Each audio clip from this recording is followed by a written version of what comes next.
Kylink here, and welcome to my series where I show you how I built my own personal super ultimate setup from scratch. And in the last one, I showed you why I picked MDF, which basically comes down to texture, strength, and price. But in this one, I'm going to be learning how to cut that MDF, which I am going to make some honestly pretty stupid mistakes. So hopefully you guys can learn something and maybe get a little bit of a laugh out of it. This is my first ever power tool. I'm going to enjoy this. As I started the first cut of the project, it really didn't feel right straight off the bat.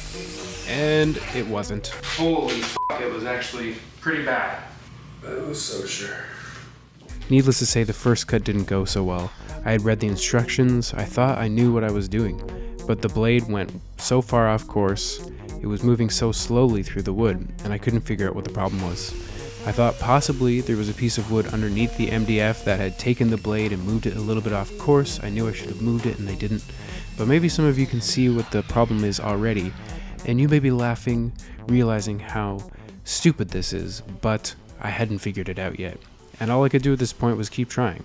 I'm just gonna try again.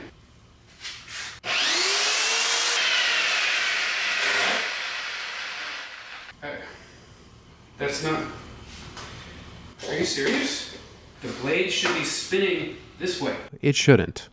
The blade's on backwards. A circular saw blade spins this way, not this way. So I'm gonna change the blade and then I'm going to keep trying.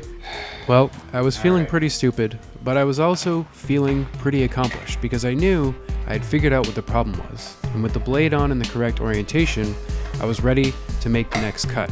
At least I thought I was. I had my fingers crossed that nothing else would go wrong. I'm gonna keep on trying.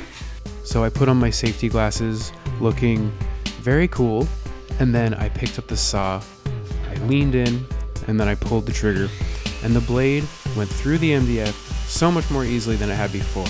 It moved through like a breeze, and the line was straight, and I knew I was so close to smooth sailing.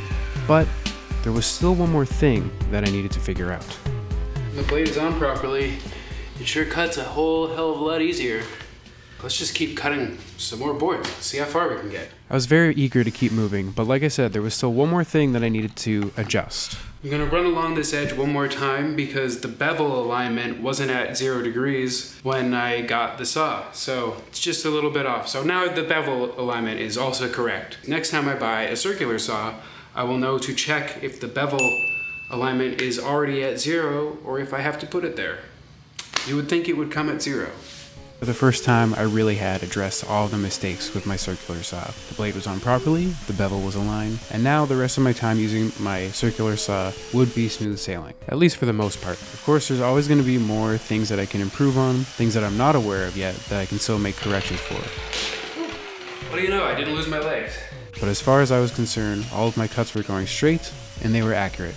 So that basically wraps up my journey with the circular saw. I will talk to you guys in the next one, and Dexter wants some food, so take care.